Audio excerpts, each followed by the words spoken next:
देखिए, तो पिछला दिन बताए थे कि बेसिक यूनिट के बारे में हम, तो चलो आज बता देते हैं ड्राइव्ड यूनिट।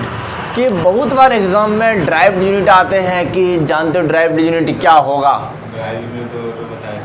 हाँ, तो बताए थे और सभी बता देते हैं। देखिए, ड्राइव्ड यूनिट होता क्या है, तो ड्राइव्ड यूनिट क्या होता है, देखिए इसमें ड्राइव्ड यूनिट क्या होता है कि अगर बेस यूनिट के मदद से अगर किसी और यूनिट को निकाला जा रहा है, हाँ बेस यूनिट का ही यूज़ करके, जो बेस यूनिट है मास, लेंथ, टाइम, टेम्परेचर, मोल, कैंडेला, करंट, है कि नहीं, ये जो 7 फंडामेंटल बेस यूनिट है, तो अब इन सब को मिला करके अगर कोई तीसरा यूनिट तैयार किया जा रहा है, तीसरा यूनिट बनाया जा रहा है, तो वो यूनिट क्या है? ड्राइव्ड यूनिट है। हाँ, वो यूनिट ड्राइव्ड यूनिट है। बिल्कुल याद रखना बच्चों, देख लीजिए कि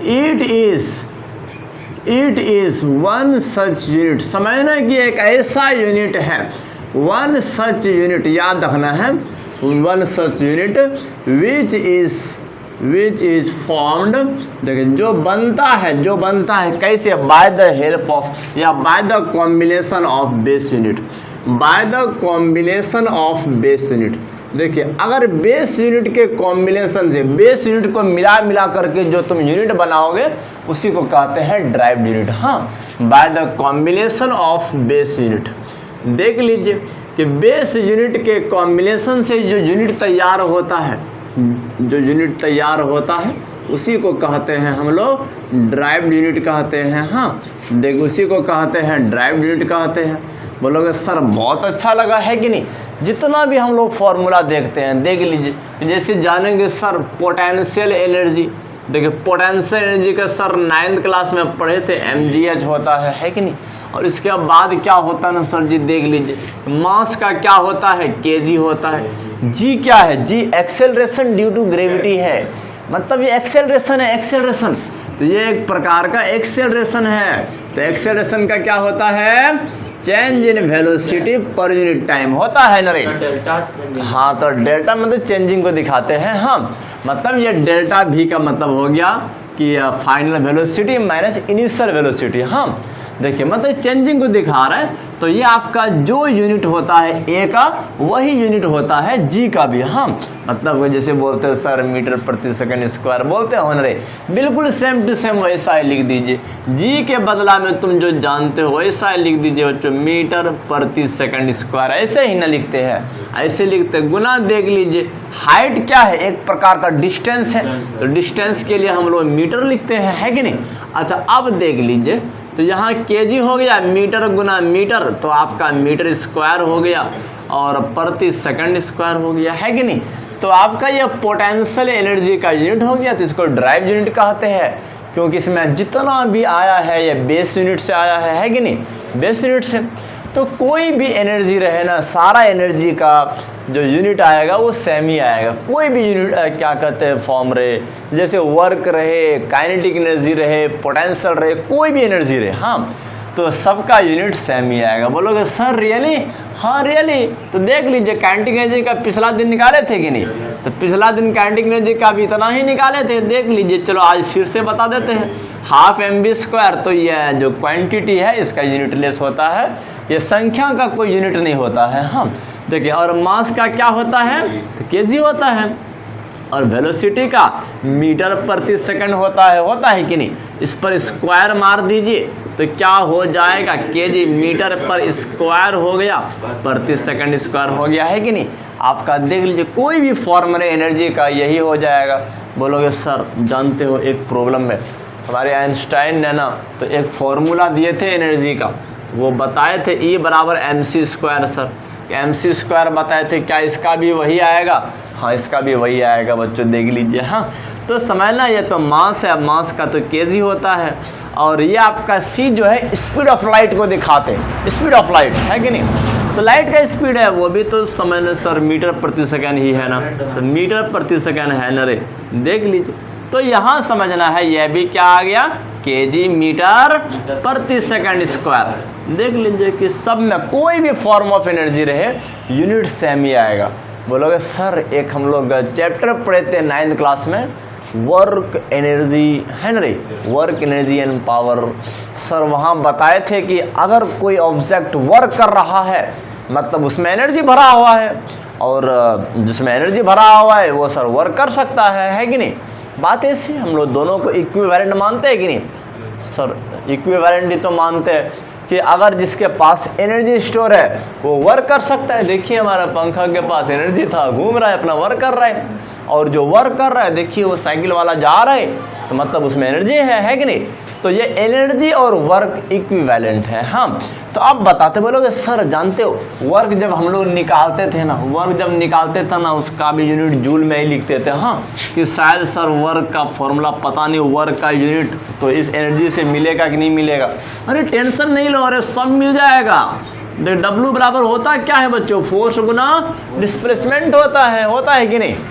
देख लीजिए यही तो होता है सर, फोर्स गुना डिस्प्लेसमेंट कोई वर्क कहते हैं। तो देख लीजिए जब फोर्स बराबर, अरे ये फॉर्मूला है ना, होता है, अरे मतलब 9th क्लास का है। तो फोर्स बराबर क्या होता है, न्यूटन का सेकंड लॉ ऑफ मोशन क्या होता है, F बराबर ma होता है। सर देख लीजिए गुना, ये तो डिस्प्लेसमेंट को दिखा रहा है। देखिए मास का सर क्या होता है, kg होता है। एक्सेलरेशन का क्या होता है, मीटर प्रति सेकंड स्क्वायर होता है कि नहीं। और गुना डिस्प्लेसमेंट है सर, मीटर ही तो होगा, है कि नहीं। तो अब देख लीजिए केजी मीटर गुना मीटर, तो मीटर स्क्वायर हो गया और प्रति सेकंड स्क्वायर हो गया कि नहीं। देख लीजिए वर्क का यूनिट, इसके बाद एनर्जी का यूनिट, काइनेटिक का, पोटेंशियल का, सबका सेम। हाँ, इसी तरह से अब यहाँ पर जो निकला है कि ये बेस यूनिट के मदद से निकला है, तो ये यूनिट हो गया ड्राइव यूनिट।